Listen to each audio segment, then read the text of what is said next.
प्राचीन रोमन साम्राज्य के मंदिर एक बार खंडित हुए और फिर कभी दोबारा खड़े ना हो सके। यूनान में उनकी देवताओं को शैतान बताकर मंदिर ध्वस्त कर दिए गए, तो फिर कभी बन नहीं सके। ज्यूज, डायोनाइसिस और अपोलो को अब कोई नहीं पूजता।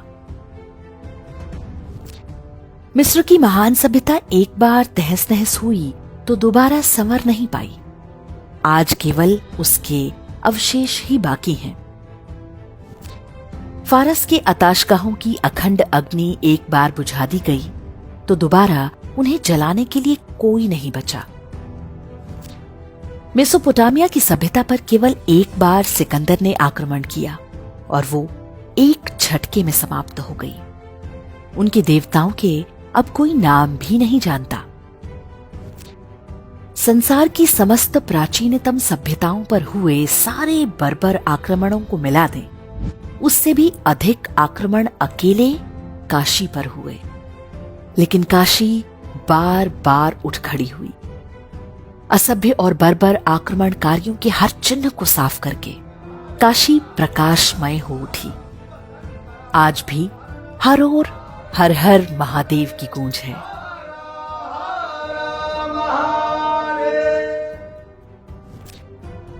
संसार के सारे असभ्य मिलकर भी सभ्यता का नाश नहीं कर पाते।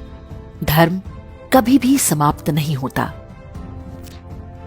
धर्म के कार्य के लिए ईश्वर कब किसका चयन करेंगे ये कोई नहीं जानता।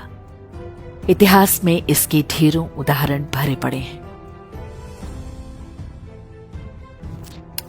मोहम्मद गोरी और कुतुबुद्दीन ऐबक ने काशी का विध्वंस किया, तब जानते हैं कि वहां के मंदिरों और घाटों का पुनर्निर्माण किसने कराया? कन्नौज नरेश जयचंद के पुत्र राजा हरीशचंद्र ने। और वो भी तब जब चंदावर के युद्ध में वो गोरी की सेना से पराजित हो गए थे। सिकंदर लोदी के समय हुए ध्वंस को ठीक कराया अकबर के दरबार में रहने वाले राजा मानसिंह और राजा टोडरमल ने। राजनीतिक कारणों से लोग भले 1000 टुकड़ों में टूट जाएं, महादेव की शरण में आकर सभी एक हो जाते हैं। क्या ब्राह्मण, क्या क्षत्रिय, क्या यादव, क्या गुर्जर, क्या वैश्य। काशी विश्वनाथ मंदिर को औरंगजेब ने तोड़वाया तो एक दीवार छोड़ दी, इसलिए ताकि काशी आने वाले तीर्थयात्री इस अपमान को सदियों तक अनुभव करते रहें। अपवित्र और खंडित हो चुका ज्योतिर्लिंग हिंदुओं की हार का स्मारक बन गया।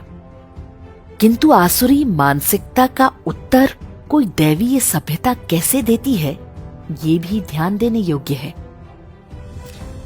औरंगजेब द्वारा कराए ध्वंस के लगभग 100 वर्ष बाद जब राजमाता अहिल्याबाई होलकर ने मंदिर का निर्माण किया, तो उसके कुछ दिनों बाद ही महाराजा रणजीत सिंह जी ने मंदिर के दोनों शिखरों को सोने से मढ़वा दिया।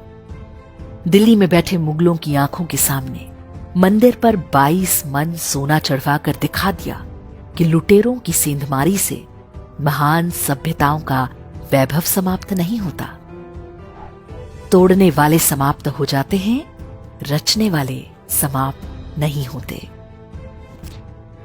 अयोध्या में वर्ष 1528 में बाबर ने जब भगवान श्री राम के जन्मस्थल पर बने विशाल मंदिर को ध्वस्त करा के एक शैतानी ढांचा खड़ा किया, तो उसने भी नहीं सोचा होगा कि ये युद्ध अभी समाप्त नहीं हुआ।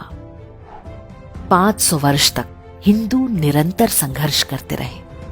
अंततः खंडहरों के नीचे से भगवान श्री राम का भव्य मंदिर उठ खड़ा हुआ। हमारा ये संघर्ष न आज आरंभ हुआ है, न अभी इसका अंत है। सोमनाथ से जो क्रम आरंभ हुआ है वो अयोध्या, काशी या मथुरा पर ही थमने वाला नहीं है।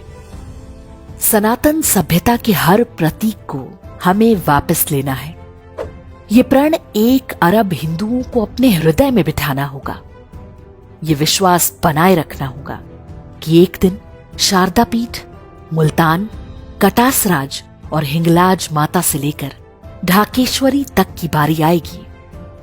कुछ सपने हम अपनी आंखों से सच होते देखेंगे और बहुत कुछ अपनी आने वाली पीढ़ियों के हृदय में बिठा कर जाएंगे।